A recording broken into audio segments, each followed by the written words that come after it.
across the spectrum and around the globe, we bring you World Combat Sports. World Combat Sports, yeah. World Combat Sports, yeah. World Combat Sports, World Combat Sports, yeah. World Combat Sports, yeah. World Combat Sports, yeah. World Combat Sports, yeah. World Combat Sports, yeah.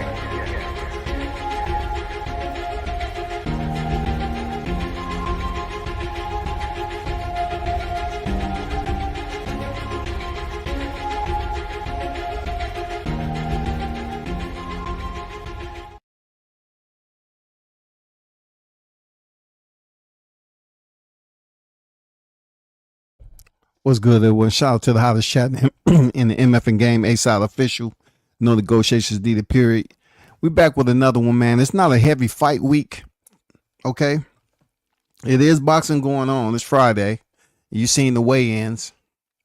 For those of you that, that really wasn't caring to tune in, but let me kind of put the weigh-ins up there for you off the DAZN card that a lot of people was looking forward to. You have the main event, 12 rounds, middleweights. You have Austin Ammowilliams, weighed in 160 pounds, Patrice Volney, 159.4 pounds. Then in the co-main event, which is Edgar Berlanga, 10 rounds, super middleweights, he weighed in 169.6 pounds. Jonathan Gonzalez Ortiz weighed in 167.4 pounds. And the Olympian, Amari Jones, is not playing. He looks very focused. You know what I'm saying? Locked in. Master lock. 149.4 pounds. He's going in there against Alessio. Mastronunzio, 152.2 pounds. So that in itself is as far as I'm going. And Jermaine Ortiz, he weighed in 140 pounds. He's going against Yamar Alamo. He just weighed in 139.6 pounds. The reason why I put that weight up there is to basically segue into, the Edgar Berlanga saga that's going on. All right. But first, let me touch bases on another fighter that was supposed to be on the card that's coming off a loss. Very, very talented fighter in Jaleel Hackett. I don't have to go into detail about what we already know about boxing, but fight week's supposed to be very much one of them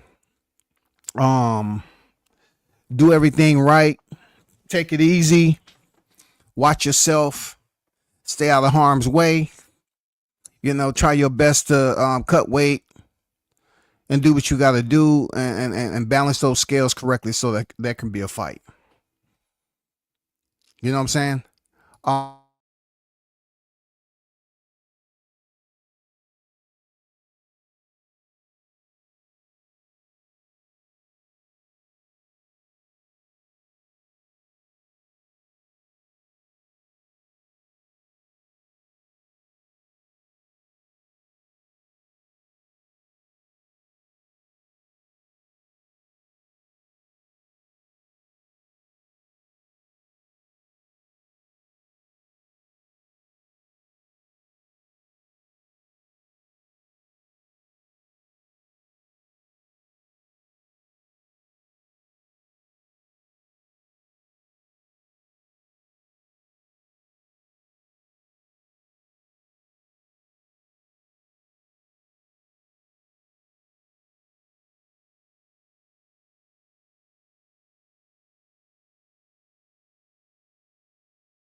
What's good? Hey, somehow we have a power outage over here. You know what I'm saying?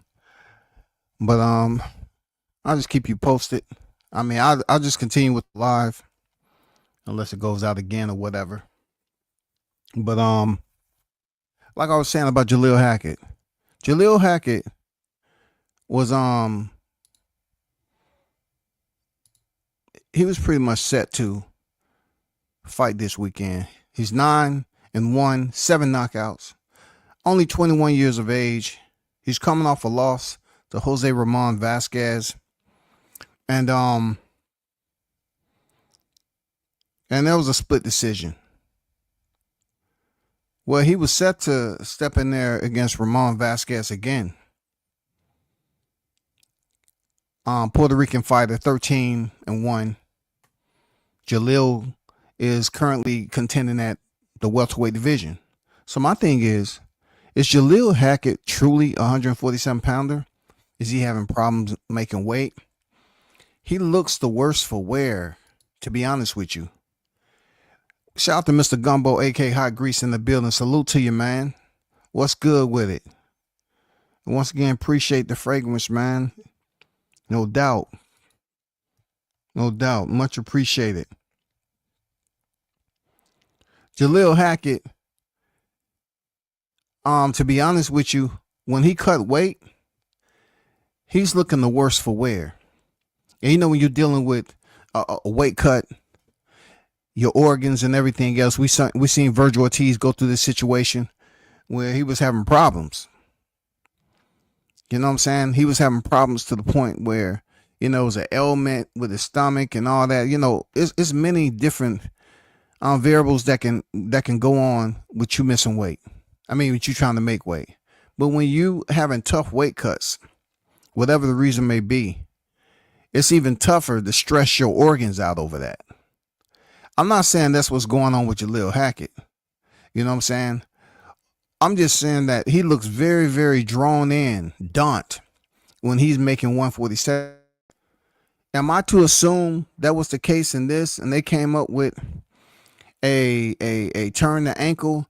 When you turn your ankle, how can you go to so many fights and you be so experienced, and you turned your ankle Thursday prior to weigh-ins? How the hell is that happening? I just have questions. Like, how is that possible for you to to be in here in a rematch and you turn your ankle prior to getting a paycheck? Something ain't right. And like I said, I'm not here to make no assumptions or put no rumor mill or clickbait out there for anybody. I'm just wondering, is Jaleel Hackett struggling to make 147? And at one point in time they were saying the Tank couldn't make 130, but somehow he locked in with a nutritionist. He turned the corner with his discipline, and that man's been making weight ever since. Maybe there's something going on with his diet, because Jaleel looked real bad. You know what I'm saying? He looks real bad when he cut that weight down to 147.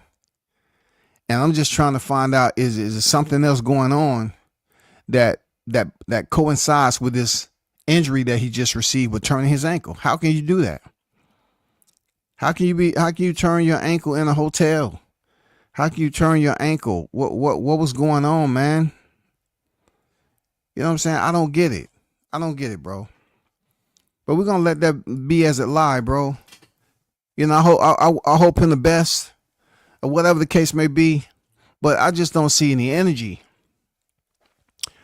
I just don't see any energy to put into this for me to assume that he truly turned his ankle and that's why he's out this fight this weekend. It don't make any sense. It doesn't posture well with me when it comes to logic. I'm just being honest. I mean, people was complaining about Schofield getting sick. Well, one thing about that sickness is a couple other fighters got sick. You know what I'm saying? Just to, for this to be, You rarely hear of fighters getting injured on fight week. But to mask another issue, it can be, oh, well, this happened. Well, I would like to hear the story on how he turned his ankle. Until then, I wish him, a speedy recovery. And that's that, man. I'm off this topic. Best wishes, Jaleel Hackett, good guy. Real talk. Jaleel Hackett's a good dude. Shout out to his pops, Bernard. Good people. But it just seems to me that it may be a possibility that he's struggling to make that weight. It might have been off a pound and a half or something. I don't know. Even a pound. Something ain't right, goddammit. You know what I'm saying? Something ain't right. Let's get to Berlanga, right? As you all know, Edgar Berlanga was set to fight in Florida. That was an article that was out that he didn't take too kind to being placed on the co-main event in Florida. I'm pretty sure Edgar Berlanga would have said, Edgar Berlanga has been telling anybody who will listen that he felt like he was being disrespected. You know what I'm saying? He felt like he was being disrespected. And rightfully so, because Edgar, in my opinion, I think he's feeling like since he stepped in there with Canelo, he assumed that he would have those automatic VIP services. Automatic VIP services. This is his last fight with Matchroom, which he didn't extend. So let's get to this article right here. Okay?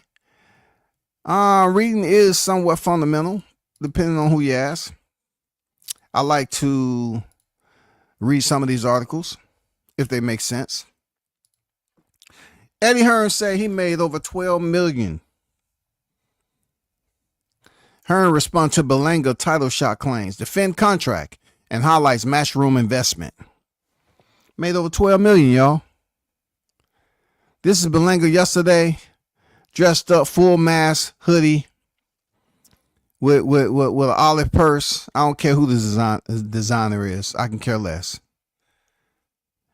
It goes on to say, promoter Eddie Hearn fired back in response to Edgar Berlanga blaming him for not delivering the money to line him up for a title shot against IBF super middleweight champion William Skull, which he believed will open the door for a lucrative rematch with Canelo Alvarez. Now, let me just pause right quick. Let me mark time march. So, Eddie's pointing finger at Eddie Hearn for not lining him up with William Skull. When we have a much larger fight on the horizon that really is going to bring in the what they call it, the mother load. They have a fight down in September that's going to bring in the mother load. And just to spice it up even more and just throw some extra gifts and ornaments and all that shit that goes along with the holiday spirit, Canelo Alvarez going in there to get his belt back. Not only is it bigger than Edgar Berlanga, but this is Canelo we talking about. Canelo gets to become 2-time super middleweight undisputed. I think there's no comparison. There's no comparison when you're talking about that shit. When you're talking about what is priority, Edgar Berlanga, you're not priority in the scheme of things. If you were to get a William Skull fight, you know the promoters lock you in for another 3 fights or something like that.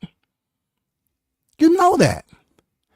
But if you was trying to get the William Skull fight and think you was going to dip out after the title as a free agent and make your own call, I don't know who was advising this guy.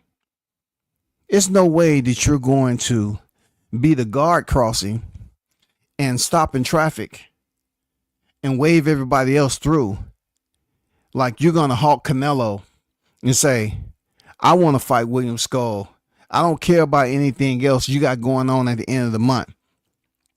Canelo and Crawford can fight when they fight, and then I'll get the winner. No, you don't have that power, bro. There's no way that shit was going to happen. You know that, Edgar. You know that. But I say to myself, did Edgar get a Canelo payday too early? Was he underprepared to understand what comes along with him getting a payday? What benefits he would have and wouldn't have? Did he get the payday too damn early? It goes on to say, Hearn said Skull wanted more than 1.5 million that Berlanga 22-117 knockout said he did. He say they followed the contract that they had with Berlanga. They weren't going to pay beyond the money written in the contract with Berlanga for the final fight of his deal with Matchroom. Hearn say Skull wanted more than 1.5 million. Let's talk about the $12 million payout.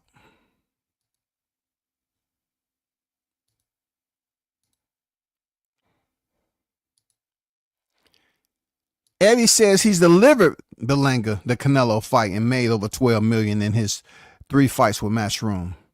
All of them were headliners, Hearn said. Berlanga isn't headlining on Saturday against Jonathan Gonzalez Ortiz because he agreed his fight would be on the undercard for the money offered. Edgar Berlanga agreed his fight would be on the undercard for the money offered.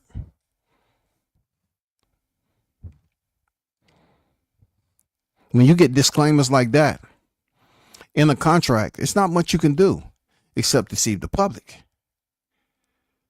Berlanga's 3 fight with Matchroom: Saul Canelo Alvarez, Padraig McCrory, Jason Quigley. But Edgar Berlanga, please don't be mad because I'm about to put you in this hot grease after this. It's important to know that in our 3 fight with Edgar Berlanga, he headlined at Madison Square Garden against Jason Quigley. He headlined against McCrory, Orlando, Florida. Then he headlined against Canelo Alvarez at the T-Mobile Arena in Las Vegas, said Eddie Hearn. Matchroom delivered for Edgar Berlanga in the 3 fights he's been with them.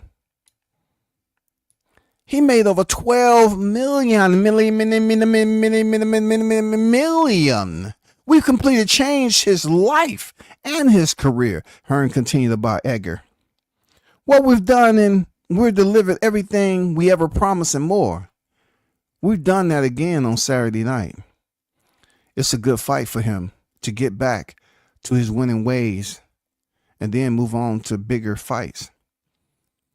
If that's with us, fantastic. We'll love to continue that relationship. Hey, Eddie Hearn said, it's a good fight for him to get back to his winning ways and then move on to bigger fights. If that's with us, US, fantastic. We'll love to continue the relationship. Edgar, what they're telling you is you have options, baby. Yeah, you have options. Just like you selected to wear a purse on your shoulder or not. You have options. And also you have options on whether to reach inside that purse and understand that you're about to get another big payday if contractually you're committed to doing so. That means you're not going to go with someone like Eddie Hearns and they're not going to benefit off of it. You know the business by now, Edgar. Why are you playing? Why is Edgar playing like that? He know the business. It say if it's not, we say good luck, Edgar. If he don't want to sign with Eddie and them, he said, hey, good luck. They said good luck. Eddie said good luck, bro. You have options. We completely delivered over and above our wildest dream for you. Edgar has massive belief in his commercial star power, said Hearn. A lot of fighters want to be partners or have their own promotional companies, but none of them want to put the money up on the table. None of them want to take the risk.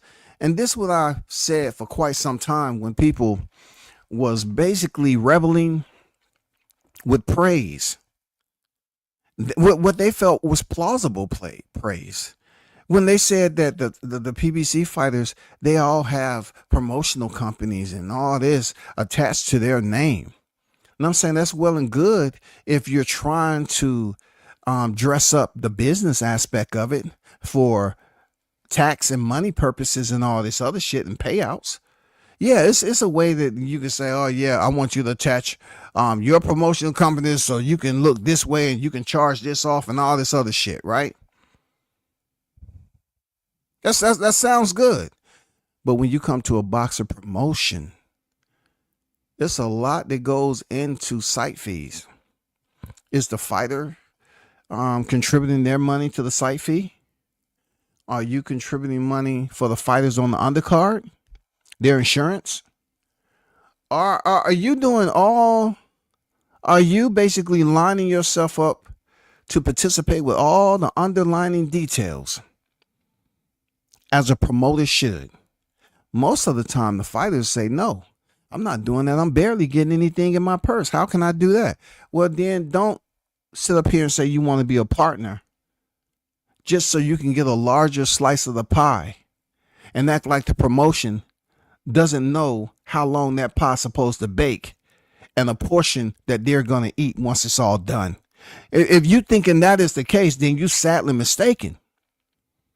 The promotion will always get the largest share of the pie.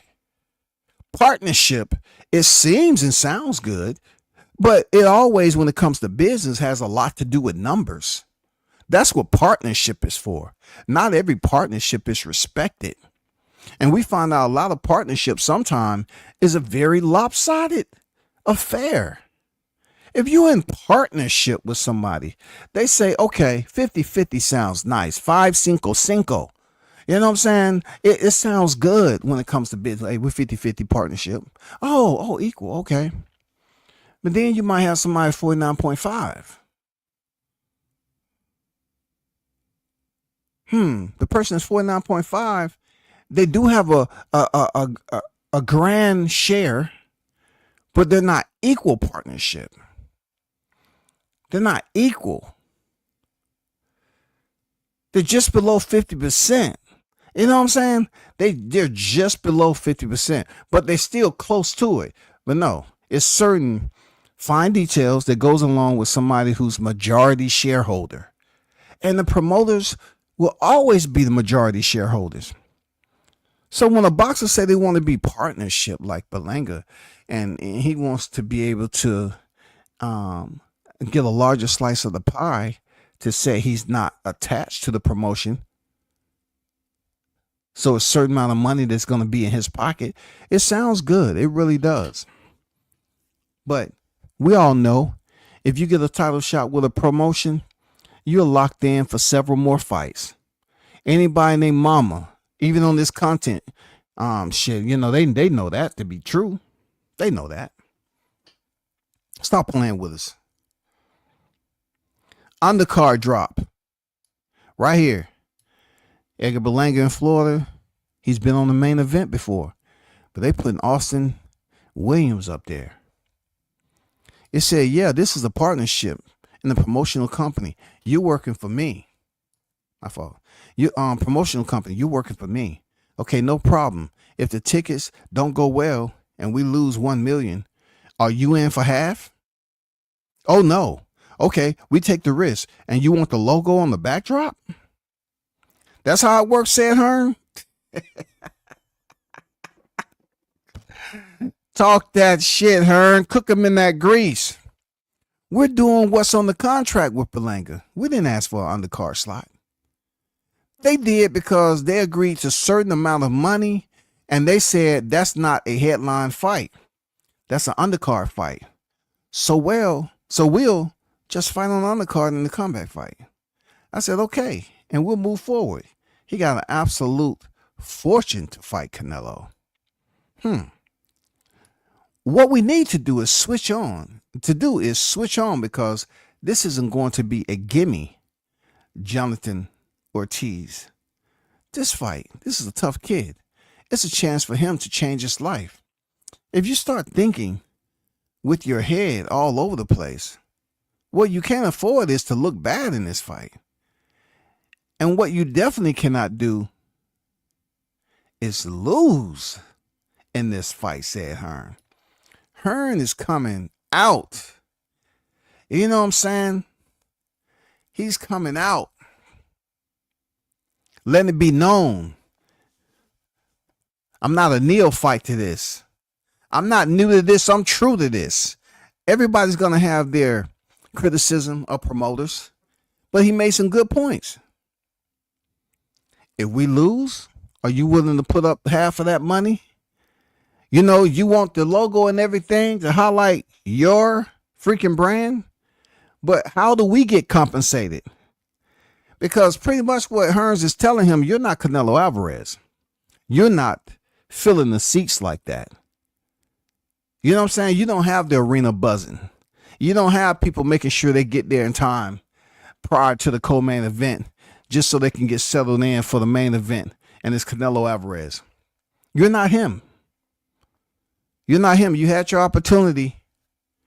And just for losing and the money that you made, you went out there and you formed a Biker Boys 3.0 video. Riding down the damn highway and shit with 100 bikers. I never, ever in my life seen a boxer celebrate a loss like that against a big name as if it was a split decision loss. You know what I'm saying? I never seen somebody say, you know, I took a loss to Canelo Alvarez, but man, I'm going out here and celebrating like it's 1999, goddammit. I'm going out here celebrating like they got it wrong. The fans knew they got it wrong. I'm the real winner, the true winner. I'm the real champion. I want a rematch. You act like you had a Andy Ruiz going on, bro. Didn't he? He act like he had an Andy Ruiz going on that he knew he had a rematch. That's when you know you can celebrate. Because you have a rematch coming up and it's going to be a very lucrative one. That's when you can celebrate a little bit. And I think that's what Edgar Berlanga did. But let me mention this about Mr. Berlanga. Okay. He did an interview recently where Berlanga was trying his best to talk and get his insight about Dana White coming over to boxing. This is not just for Edgar Berlanga. This is for all of you that's out there that's kind of in the same, that's basically shoulder strapping the same mentality that Edgar Berlanga have. Okay, let me help you out with this payload, right? Let me add a little bit more to the pack. Dana White started off in boxing. Okay, let's get that straight off the jump. For you all to keep on bitching and complaining about Dana White don't know shit about boxing. Once again, he started off in boxing. If you don't want nobody to say you don't know shit about MMA, stop going around here acting like you don't know shit about mixed martial arts. If you're going to speak about the sport and the people who run it, at least know the background like you claim to with the individuals who run boxing. Stay locked in. Stop going around here talking about Dana don't know shit about boxing. Edgar Berlanga says never been a one belt era, y'all. How dare you get on here and act like the 1800s and 1900s didn't exist? How you get on here and say it's never been a one belt era like that's all we have to deal with? We had a 3-belt era before a 4-belt era, right? Even a 2-belt. At one point in time, we had a 1-belt era for quite some time. You had some crazy belts that was out there.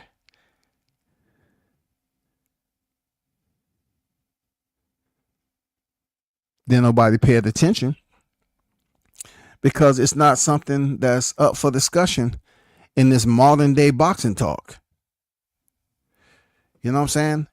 But Edgar Berlanga, You made yourself look like a fool up there talking about it's never been a one belt era, and it has. I think that's a totally different live.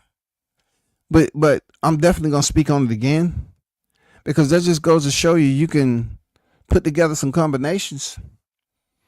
But every now and then your defense sucks. You feel like you're still a little dizzy. You're saying there's never been a one belt era, like that has something to do with Dana White. Keep this out. The man started in boxing. He runs an organization that has a one belt per division structure. So in order for you just to say the retrograde of trying to deploy a system into this boxing promotion that's coming from the ground floor, this is not something that they're trying to do in an already existing boxing promotion.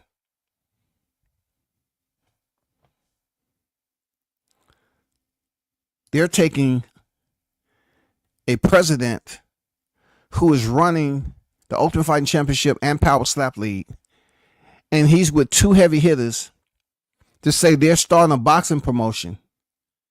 And like he's done his Ultimate Fighting Championship weight class format, he is transferring the weight divisions over per the table talks, per the planning process, the admin, logistics, and everything that goes into this process. They are getting together to speak on this new boxing promotion. You have the choice to either fight for it, entertain it, be a part of it, or keep yourself separated and say, I don't want nothing to do with it. Why? Because of the way they got the divisions and all that. That is stupid. Because your numbers in your purse always fluctuates. But you're trying to say, oh, I'm not gonna freaking go over there and fight at that division when I fight at this division. Well, look at boxing as a whole. Look at what we have always been complaining about to what we continue to complain about. So if TKO Boxing Promotion takes some fighters that we all familiar with, not all of them, but some of them, you take them over there, they sign, boom, they're not going to be fighting for no sanctioned body belts over there. They're going to have their own belt system. And then you have the ones that's still sustainable over here in the system that's been around with its 17 divisions, with its 4 sanctioned bodies attached to it. And they keep on going transparently as if nothing happened. That separation is not obsolete. That's the way it's going to be. I'm telling you. Not every boxer is going over to this promotion. Now, we don't know how they're going to accept fighters. We supposed to have this Grand Prix, and it's going to be up to a certain age, right? So Turki Al-Sheikh has already said, from 41 countries, 4 weight divisions, we're going to have a Grand Prix, and we're going to give the opportunity to these young names to come up here and make some of themselves. Already, that is quite different than the Super 6, the World Boxing Series. You feel what I'm saying? That's quite different. That's quite different because the Super 6, we knew the names in that motherfucker. We knew the big names. The Rails, Arthur Abrahams, the Froch. We knew the names, man. Ward. We knew the names, bro. But when you're talking about a promotion, the commonality when it comes to the language is what? Promotion. The problem is you have too many voices that's willing to just think one way and one way only. They're not providing themselves psychological flexibility. They're not basically exploring their recall memory correctly. They're locking down and putting too many firewalls up to block very important information. It's not that they're blocking them because it's a virus. It's something that can contaminate their way of thinking. It's that the information that they're blocking out is information that doesn't add up to the information that they already have been archiving for years and years and years upon a time in boxing. They don't want to hear something that is a bit different. than what's going to happen with this TKO boxing league. So to say Dana Berlanga is up here saying he's being very detailed, graphic. This is something I couldn't understand about the young man. He seems to have a complex. Now listen to me. I'm not trying to give you extraneous information. This is something that you can use. Understand when a man, let's just say myself, if I'm explaining something, I'll try my best to have at least 3 to 4 or 5 different ways to explain it without someone being offended. If my intentions is to offend you right off the bat, then I'm not providing you with one option.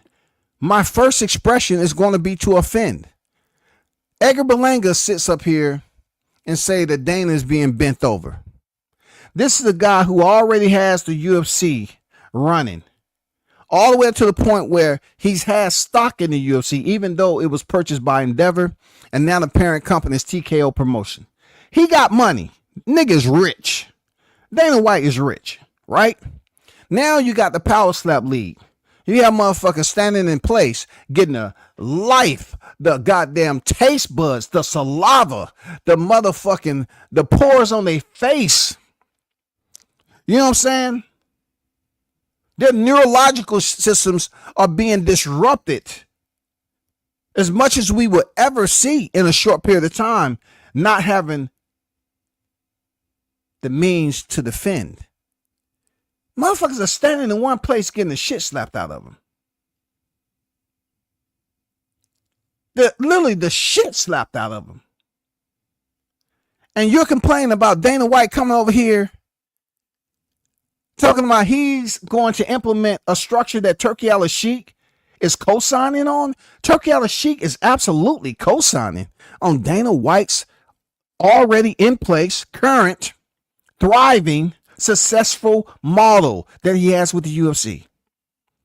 But it's a problem to the boxers because Edgar Berlanga said Dana's being bent over. It's like going to jail and they effing you in the ass. Now what man do you know? Let's think about this. What man do you know that's incapable of explaining that any different? Plenty, right? I mean, so many other higher functions when we deal with the cerebral cortex, and which Edgar Berlanga failed to use.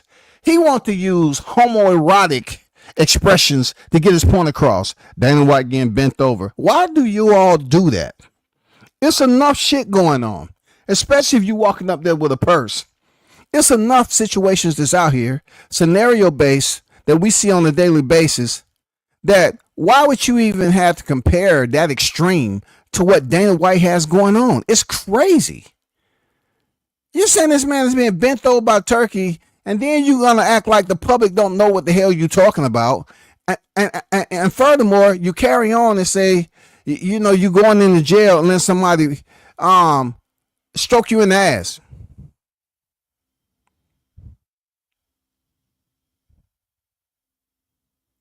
What's with all the graphics?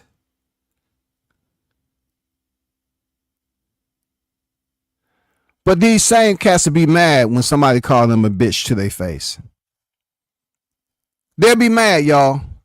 You call them a bitch to their face and they're a boxer. They be trying to get their boys to goddamn, fade you out, man. Why? Why do I use that extreme example? Because you're trying to tell me you want to be considered as intelligent, but you can only come up with something that is embryonic, low intelligence, as describing an event that it seems like you're okay with, that you have familiarization with. Because, like I said, when we was growing up, we always just talk about taking somebody's girl or something, or coming up with stories that I slept with your girl, or your girl digging me, or, if I want to, I can go over there and get your girl without a problem. You know what I'm saying? You just basically keeping her warm for me. Real talk, nigga. If I really want her, I can get her. You know, we used to come at that way. It was all about the man versus somebody else's girl. But this day, all I hear from some of these dudes is they want to talk about graphic, raw, man on man type shit. I don't get it. Because if somebody told you that you was illiterate, you would say, how do you say that? And then they'll try to scramble it. It'll be a whole lot of different shit going haywire up there. All these different thoughts over the synapses and back and forth and this, that, and the other, pinging and disting in and coming back for a response and all this shit. And then they say, what, you don't like Puerto Ricans? No. I didn't say that. Well, why would you say I'm illiterate? It's just when you open your mouth, you sound like you lack literacy. You lack enough experience of mentorship. If you're going to be in front of somebody's camera and saying that a man that started off in boxing, then you say, then you say it's never been a one belt era. Then you say Dana White is being bent over by Turkey. Then you have people saying, people going over there selling them souls in Saudi. I got a broad, I have a broad example for you. What about when the military was over in these foreign countries for years and years and years? Were we selling our souls out when we was over there? How can all of a sudden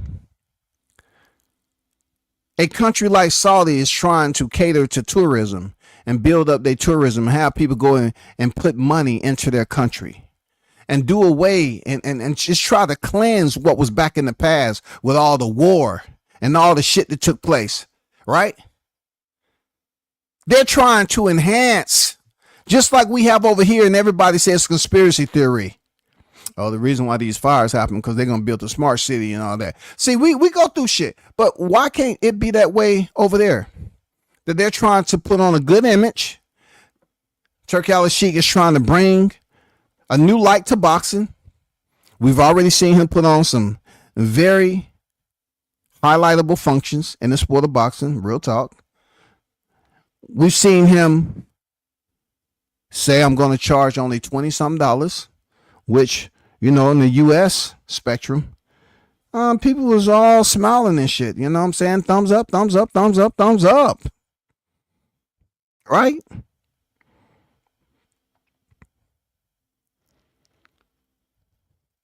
But it takes one person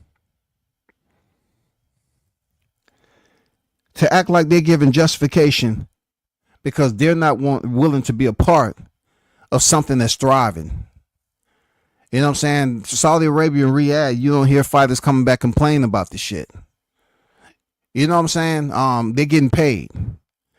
It's prize fighting, but these voices over here act like prize fighting is only supposed to be U.S. Oh, no, it can't be U.S. because boxing is global, right? Boxing is global. So prize fighting just cannot be proprietary to the U.S., right? So that means boxers all over can make money. So therefore, you shouldn't have nothing to say about Saudi Arabia putting on fights and fighters being happy, content, esprit de corps when they're receiving their paychecks. You can't just say, well, they're bending over and bring up these grotesque, weird, eccentric type scenarios and be all extreme about prison behavior. That says a lot about you, though. I'm not lying to you. That says a lot about a person. It's extremely mawkish at the end of the day. That means sickening. That you will have to go through the extreme to not understand how certain fighters have made money off other promotions.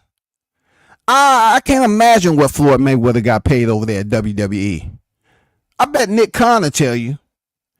Look, I can't imagine what Mike Tyson got paid to do the cameo. Ronda Rousey got paid. Terrence Crawford. I mean, all these fighters that's been over there. Logan Paul. Who would have thought Logan Paul would be a World Wrestling Entertainment when he was the brother to look out for when Eddie Hearns then put on that first fight card between, Logan Paul and KSI as the main event? Who would have thought he would be a WWE champion? Who would have thought that Jake Paul, who no one was looking out for, would be the brother who stays in boxing? Who would have thought that shit? But I was disappointed in hearing Edgar Berlanga express himself like that, because I just thought at this point in time he would be able to give a better example if he had anything to say about Dana White working with Alice Sheik. You just can't caveat off the same shit, bro.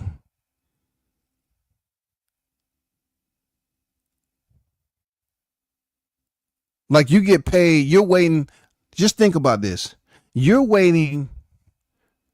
You have been waiting for one fighter for a long time. That was Canelo Alvarez.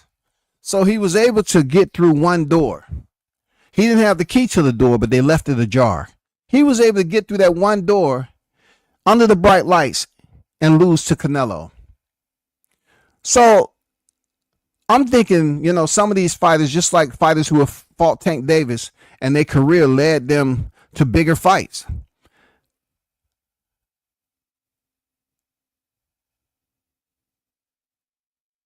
It's disappointing to know that you had one fight with Canelo Alvarez, knowing how the promotions work. You're trying to get them to let you fight William Skull for one of Canelo's previous belts, knowing that an even bigger fight is taking place at the end of the year, and you want to be the grand finale? I mean, like, you're talking about a combat fight. So you had an opportunity to win the IBF title when you fought Canelo. You didn't do it. So you want to come back and say, give me William Skull. So whenever Canelo gets through fighting Crawford, they got to, come see me in a rematch. Canelo got to come see me in a rematch. That's if Canelo won the fight. But he wanted, and look, I don't too much blame Edgar Berlanga for trying to hope. You know what I'm saying? That's what God gave us our thought process for, man. Hey, hope. You know what I'm saying? There's hope out there, goddammit. That's hope, and more hope. He was hoping that he had enough influence in the game. I don't know where that hope was coming from. Maybe it was a leaky faucet up there or something. He needed to call some, a brain surgeon to stop that leak up there. But how can you think that you was going to get the winner after September and potentially fight Canelo in 2026 for another big fight for undisputed? So you was hoping to get 2 undisputed fights in a row from the same champion without a rematch clause. I mean, why didn't you just get a rematch clause with Canelo in the first place? It would have eliminated all this shit. But then you think, coming back full circle, you can get a championship fight with Skull. And that's, granted, you thinking you're going to beat him. So that's 2 big paydays that Matchroom would have gave you. And then you want them to, without signing back with them, you want them to give you a fight in 2026 as if you're trying to say Canelo wins. You fight him for the undisputed in 2026. Bro, it's pointless, man. Real talk. That shit right there. I don't blame him for thinking big. You know what I'm saying? High hopes, big dreams. I don't blame Edgar for thinking that way. But man, you are extremely over the top with your bravado without putting in the work yet, bro. I don't even want to come at you like this, but for you to say it's never been a 1 belt era, but it seems like you can't get 1 belt. Maybe you should think about the one belt era first and say, you know what? Why don't I try to get one belt? Why don't me and my team devise a plan to get one freaking belt? You going around saying you're going to knock out this person, knock out that person, this, that, and the other. But, bro, you don't want to fight no big names, man. You're trying to ride off Canelo's coattail like a lot of fighters. Hell, Hammy McGill lost to Canelo, and now he's training under the same trainer.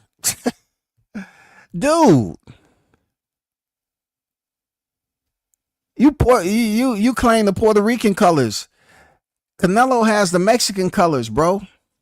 And he has a legacy that's more defining than yours. And you're trying to act like, oh, this is what I've been waiting. I want to cut the line. You want to get 2 big paydays with Canelo and a half a big payday scooping up Skull. And it's not guaranteed you're going to beat William Skull. Man, hey, somebody better get a hold of him. You know, I like his enthusiasm and everything, but God damn it, it comes a point in time where you just got to let somebody know.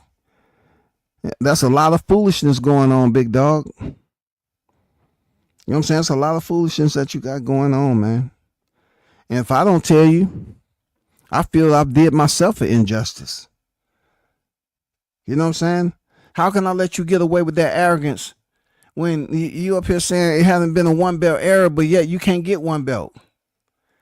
Why don't you start up the one belt era? You have the name, you have the fans behind you, but what is it? It got to be outside of Florida. You know what I'm saying? Your legacy have to extend outside Florida. It has to extend outside New York. You have to become a fighter that's going to pick up the straps. I know you're still young in the game, but times are ticking. Morrell, you were saying you'll fuck him up. No, ain't nobody believing that shit. You're not fucking Morrell up, bro. Yeah, he got 2 Reggie belts. Hey, that's he got 2. He got 2 in 2 in 2 different divisions. 1 in 68, 1 in 75. At least you say that. You say he was gonna knock out Caleb Plant. Where is the belt? I mean, not belt. Where is the contract? Caleb is saying, hey, I don't have no problem fighting this guy. Somebody help me understand. I'm missing it because it's getting a little bit rambunctious for you there, Edgar. It is. It's getting a lot rambunctious. You're trying to say, man, I want to rob the bank. I'm gonna show you how to rob the bank, bro. That's what I'm trying to do. Edgar Berlanga is trying to say, yeah, I'm gonna have full access to Canelo Alvarez. Fuck the belts. If I can just make this amount of money fighting Canelo and Canelo only, then I can skate the rest of the next 3 to 5 years just doing whatever because I got enough money. I'm chill. You know, then you'll see Berlanga fighting only once a year because he's just going to invest some of the money. He's going to do this and that. You know, he's not going to be hungry as he was, you know, trying to build himself up. Did he get the Canelo Alvarez fight too early? That's my question. Did he get that escrow too early? Because I'm pretty sure they are expecting more from Edgar Berlanga at this point. But he thinks that Eddie Hearns is going to put his logo on the backdrop without your name and some contractual language being signed off by you and your people so they can lock you in. That's how the business of boxing work there, Edgar. You should pay less attention answering questions about Dana White and more attention to how you're going to become a household name when Canelo Alvarez departs, because Canelo is on his way out whenever he chooses to. I mean, every time it seems like Canelo's about to go, somebody offer him, hey, Canelo, I got 2 fights for you. I got 3 fights. Oh, I got 4 fights for you. They keep on giving this man shit. That's what Edgar Berlanga wants. Yeah. Edgar Berlanga wants that. Berlanga wants that Canelo concierge VIP service. You know what I'm saying? Edgar wants the triage. They want to make sure everything is going to be taken care of. They continue to check him out. His pulse is good. Yeah. Hey, we have another $30 million bag coming your way. We're going to make sure the opponent is okay. Not a 50-50 fight. You okay with that? Sure. Sí, señor. I like mucho dinero. Yes. You know, he's trying to be that person. But respectfully, brother, you shouldn't make no more comments about Dana White, because if you were smart, you'd be supporting him. To try to find a way to make a bag. To find a way to make a bag in the future with them. Y'all cats up here just shutting them down like it ain't money to be made in Riyadh season. It ain't money to be made in TKO boxing. Yes, it's something that's new. It has to go through its embryonic stages. Of course, growth is everything. Everything has some type of gestation period, right? So we go through the growth period and we baby it, continue to feed it, improve it with growth, right? With growth. You tend to make little subtle changes here and there, continue to build it so it blossoms into something that's sustainable long term. You know what I'm saying? You micromanage when you're supposed to, just like you do anything in life. And that's what I believe the boxing promotion is going to be. But that doesn't mean boxers can't make money off this shit. What did they say? You're going to fight for free all the way up until you make it to the semifinals? No, it's a boxing promotion. They changed up the weight classes, and that's that. They're going to have one belt per division. Get over it. And the wild part about this, Edgar, is that you're complaining about them having a one belt system and say it's never been a one belt system in boxing, when you're not even trying to get a motherfucking belt the right way. You're not even trying to get a belt the right way. You're trying to actually try to play what Canelo did to freaking Dave Benavidez. You're trying to scoop up a belt that was Canelo's. You're trying to do Jerron Ennis. You know, you're trying to get that handoff for the IBF. That's what you're trying to do. You're trying to play the backfield and hopefully they goddamn hand you off an IBF strap and you're able to run into the end zone and say, good, that's what I'm talking about. That's all I wanted, Eddie. That's all I wanted. Put me in the backfield and give me the handoff. That's all I wanted. He been trying to get on that goddamn IBF.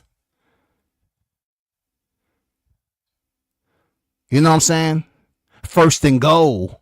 That's Edgar Berlanga. He wanted to go first and goal, y'all.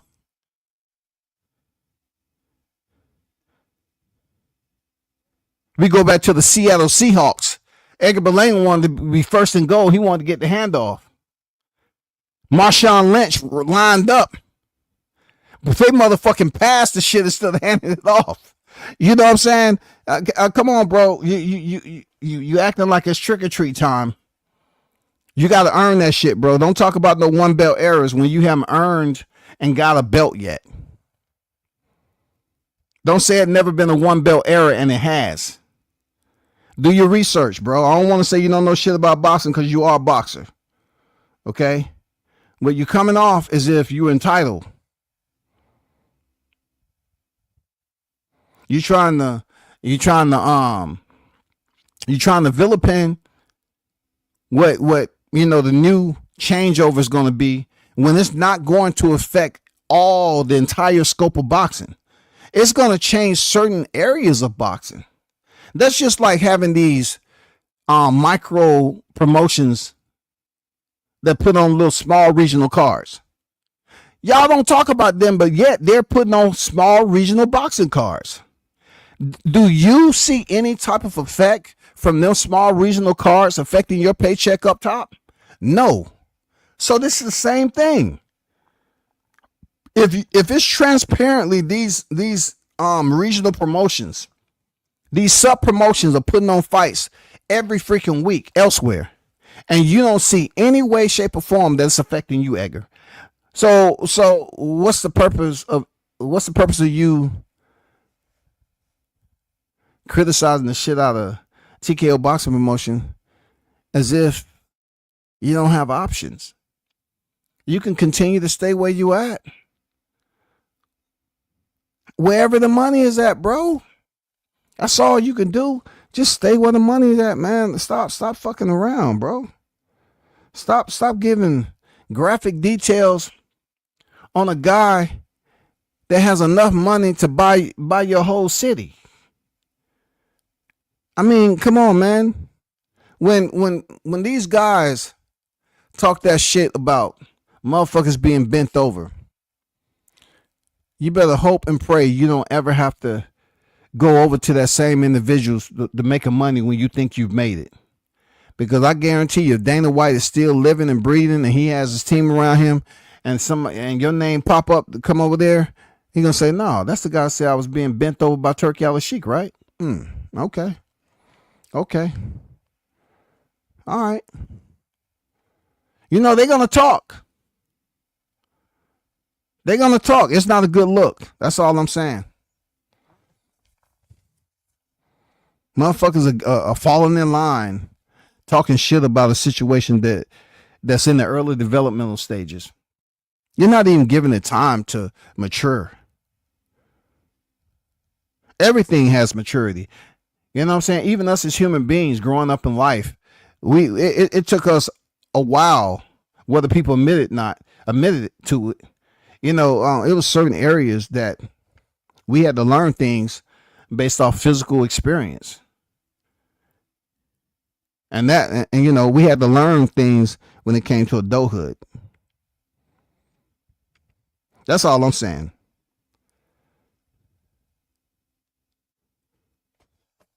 Go to this chat right quick. Shout out to Blue Hustle in the building. I see you. What's good? The arrogance is from making over 10 million with Eddie Hearns. Solid point. You know what I'm saying? Arnold Brown on deck. What's good? Smoke Session Sports and Entertainment. What's good? I see you in the building. Andrew Charles in the building. What's good? When Berlanga gets back in the winner's circle, he can be the main event. That parade must have made him forget he lost his last fight. No, it just made him remember, right? It made him remember to basically wear his ego. You know, his ego got bigger, right? So his assumption is when he's a part of something, when his name is a part of something, he should have the Canelo switch. There's no way Canelo is going to be on the undercard in nobody's city. Just like that guy said, who do you believe is the number one fighter in boxing right now? Canelo said, savagely. Me? Come on, bro. It's certain areas when it comes to the dialogue that you have to be on your P's and Q's. You have to be sharp, attentive, all that shit when it comes to Canelo. Edgar Berlanga don't have that automatic switch where people are going to be carefully articulating what they're talking about in an interview, a one-on-one interview with Edgar Berlanga. Berlanga's up here acting like he's in control of something. Talking about niggas getting bent over, and you're trying to make the most money as possible. Tell me, what is the purpose of you sign with Matchroom? Because I can't put Berlanga with the PBC censorship. I would want to say, okay, he can't talk about that shit. Why? Because, you know, he liked Crawford. He said some good shit about Crawford, but Crawford, that's Turkey is his guy. Right? Do you feel that same way about Turkey? Look, people didn't even start to really pay attention to Crawford. Really start to let people know that, hey, I've been knowing that. That's my friend. I've been knowing Turkey Al-Sheikh for quite some time. Then come to find out Crawford was going to be headlining the fight in L.A. I didn't hear. Do you feel that way about Crawford? Did he bend over? Real talk. You know, I always got to put his name into it because that's Omaha pull-up. You know, his pull-up game is very like the tip of the blade, goddammit. The lights are always green for Crawford. when it comes to him pulling up. I haven't heard nobody say, Crawford bent over for Turkey Al-Sheikh. The reason why I expressed this with Edgar, because he doesn't have the PBC censorship. He's with Matchroom. So he's not tied down. Like, you don't see the Charlos even saying they want to go over there. You haven't heard Errol Spence. No, none of that. I don't know how they even getting fed, where the money is. I don't know if they found a way to grow it in the backyard. I don't know if they have some private investments, bro, where them blood diamonds are coming in shipments and they invested back in the day. I just don't hear them fighters over in that promotion. We're talking about people complain about TKO promotion, but let's talk about right here, right now, in the scheme of things, the boxing that we know. Where are these fighters at? Where, Berlanga? Since people getting bent over. Why haven't these fighters made it back to the square yet? Why is Sebastian Fundora fighting Cordell Booker, who was knocked out by ammowilliams in one round? Huh? My yin yang twins. Answer me that. You busy talking about how goes on in prison? This is why I tell people, y'all want to sit up here and go through box of tissues for no fucking reason, and you're not really spread low in your thought process. It's brittle. Some areas just motherfucking brittle. But please explain to me, where are these fighters that we was used to as part of the system, you know what I'm saying, that you're glorifying, right? Where are these fighters, and why are they back in the square? Why have they taken so long off? Edgar Berlanga, you should think about Jermell Charlo. Jermell Charlo, since fighting Canelo Alvarez, where has he been? You don't want, it's no such thing as the Canelo curse, right? But we do have to understand that Jaime Munguia did fight Canelo. And then after that, what happened? What happened to Jaime Munguia? Maybe Jaime Munguia was saying, you know what, if I stay active, I continue to get paid, of course, but they'll start to give me respect. There's no way Jaime is going to be the face of boxing. He don't say nothing. He don't do nothing. He just show up to a fight. Jermell Charlo, no impact, no idea. Where's he at? He put out a video talking about the king, and we seen him training. Where in the hell are they boxing at? Timbuktu? Where in the hell are these fighters at? Where's EJ? Yo, EJ, where you at? We want to see you back in the ring. Yo, EJ, where you at? Are you fighting at 60? 68? Where's all these fighters that is a part of the system that has been glorified? That they're scared that TKO boxing is going to interrupt. Where are these people at, though?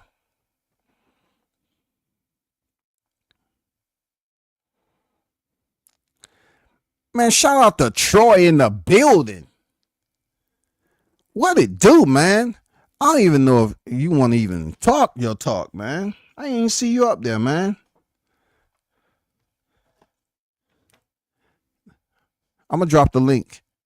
It's just for Troy, though. Or else, I hit you on the... Hey, Troy, let me know. I was going to hit you up on the messenger, bro. But I don't know if you want to even talk your shit today on live. Just let me know, bro. I know you be busy and shit. Said GTD against the world is going to be PBC takeover. The gorillas are hungry and jungle. It's all concrete. Shout out to my guy Troy in the building, man. Hey, there's a lot of people that would like to hear big things. Like I said, I'm like, where's the Charlos at? Where's EJ? Where's Erickson Lubin? He ain't fought since 2023. Like, what in the hell is going on with this shit, bro? You know what I'm saying? What is going on with this? I don't know, man. I can't call it. I can't call it. Real talk.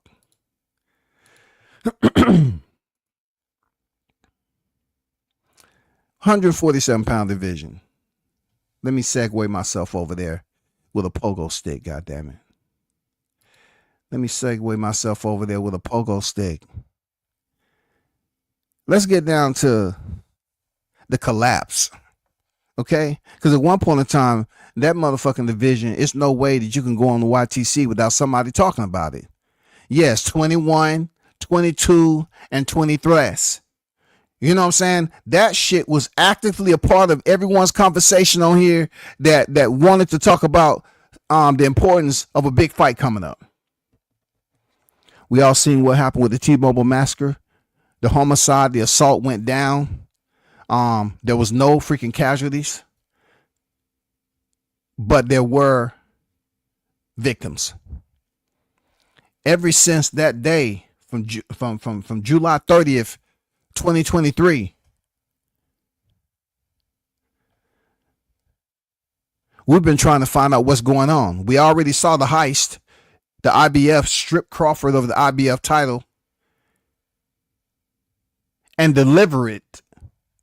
No signature needed to Philly. Jaron Ennis scooped that up. And then all the other titles came vacant. Barrios, Sanciones. And then you had Brian Norman Jr. fight Santillan, right? So with all those names, Brian Norman Jr., Jaron Ennis, Stantionis, and Mario Barrios. We see Mario Barrios come off another hard-fought battle. What in the hell is going on with the welterweight division? What happened to the Action Jackson type shit? Really, fighters, sometimes you should just appreciate when people volunteer and put your name out there, even when you don't have shit going on. You know what I'm saying? Don't believe everything you hear unless you heard it from the person that you just spoke on. I mean, that's all I gotta say. Just allow people to highlight you, you know, as the star you trying to become, without boxing being so technically difficult. When you try to speak on boxers and show sincerity, show love.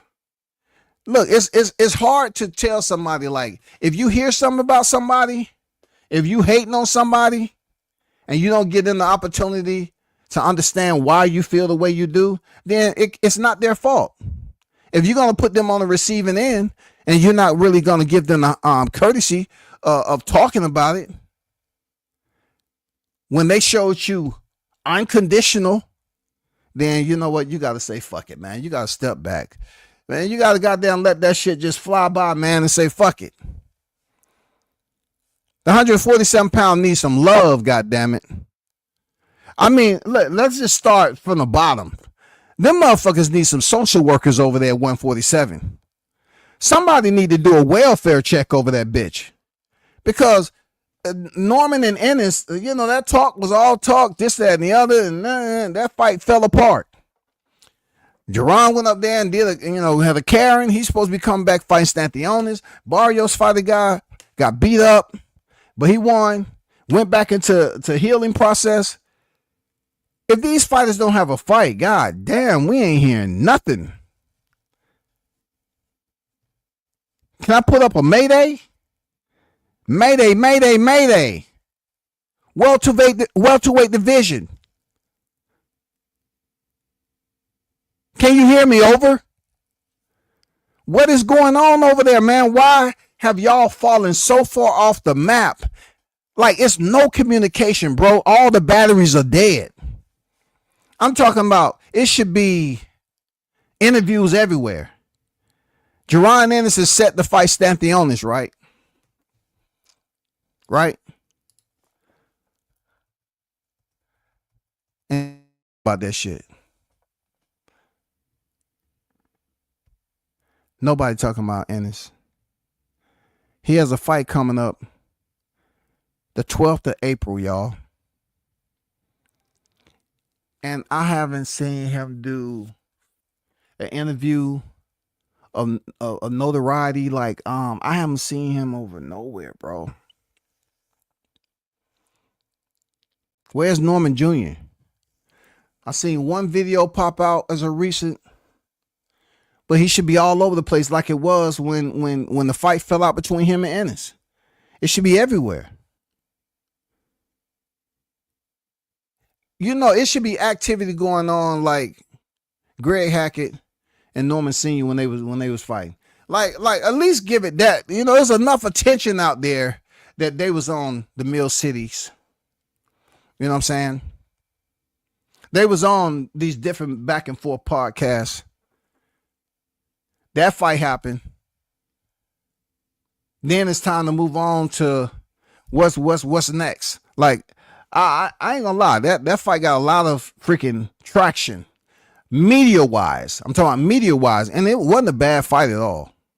I have to give it up. It wasn't a bad fight. But right now, the fighters, the active fighters,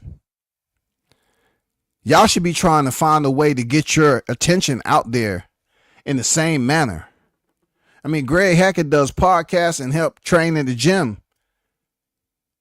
Him and freaking Norman Sr. was all over the place, man. If it wasn't Mill City, they was over here at the Boxing Voice. They was over here. I mean, they was everywhere. But when it comes to the welterweight division, man, you don't hear shit. Where is everybody at, shawty? I don't fucking know. I don't know where to look. I'm talking about, do anybody know what's going on? I know Ennis is coming up, and then Brian Norman has a fight coming up. Let me see if it's posted. Derek Cuevas at the end of this month. Where is the fucking media? Look, I would volunteer my services, but I ain't kissing nobody ass. I'm just giving it to you point blank, period. I ain't do anything. I don't have no problem covering fighters in my city, but one thing I'm not going to do, I'm not going to be a circus act out here jumping around trying to perform for niggas when I was born and raised in this motherfucker. You know what I'm saying? And I already put in the work.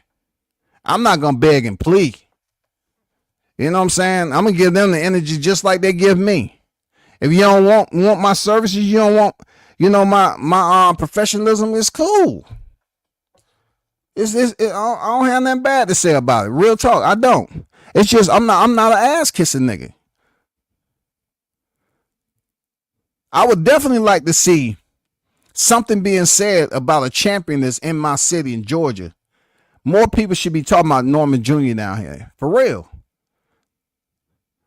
Way outside me. It should be more people that say they cover boxing, MMA, any type of combat sport. Your name got to be out there. You just can't pop up and say, okay, I'm just going to put on a show with Cuevas and people tune in. He too talented for that. He too talented. You know what I'm saying? One thing I can say about Norman Sr., he got his ass in shape, and he looked good out there against Greg Hackett, man. Man, that shit was buzzing down here in Georgia because the shit was a sleeper-ass fight. That was a sleeper-ass fight, man. And, as far as the remote view, it did way better. They took it serious. But when you get to the big dogs in the game, you got a fight going down March 29th. It should be more media buzz going on. And it's up to the fighter to initiate that too. We need the initiative to be in the hands of the fighter to put it out there to the public, bro. Well, like I say, man, I can't come up here and go through the whole Georgia law review. You know what I'm saying? Trying to see what freaking paperwork I gotta submit. How long it's gonna take for the approval process. I'm not doing it, dog. I've been out there, man. No, I'm not doing it, man. I would like to do it, but I'm not going over and above and beyond. You know what I'm saying? To lock that in. No, I'm not doing it, man. I'm not doing it. But I do. I will be tuned in, though. I will be tuned in. Absolutely. Because it's a big fight. It's a championship fight. But, you know, even for Ennis, where you at, Ennis? Where are you at, big dog? God damn, dude. His fight is next month. I haven't heard a peep. Same can go for Barrios. Barrios come up here. He got a fight. And I guess Barrios like, I'm content with the money I'm getting on. You know, I don't really have to pay attention because Barrios ain't really never frequent the YTC theater. The goddamn that don't mean you can't do a pop-up concert, goddamn it. Come over here and holler at us, man. Stanthionis.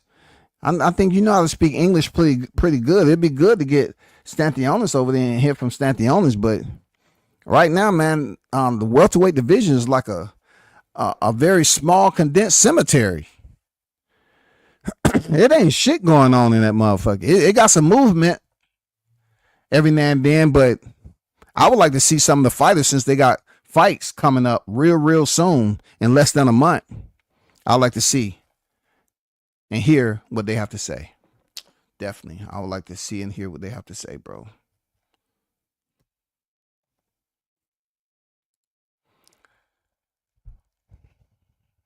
Hey, Troy, if you in here, man, I just dropped the link, man. Nobody really covering the 47 fights. Nah, nobody at all, bro. If you want to talk about certain things that should be obvious, that is obvious. That right there, it should be more and more every freaking other day. We should be hearing something. You know what I'm saying? We should be hearing something. That's all I'm saying. I don't hear shit. I don't hear a mother effing thing, and we need to. But anyway, we're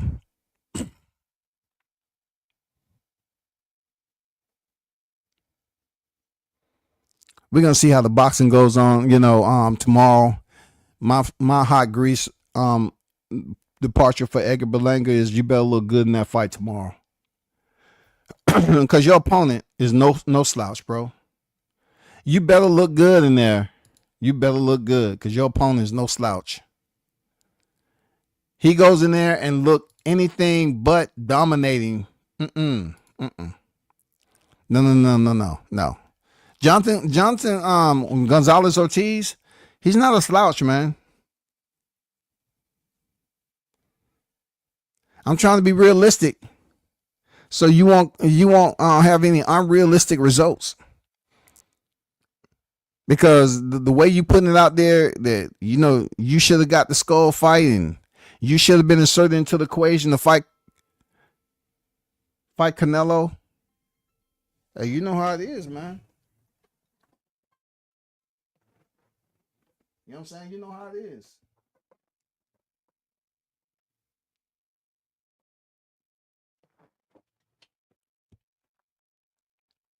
But man, shout out to the House of Chat and MF and Game, man. Y'all continue to support the channel. Until next time,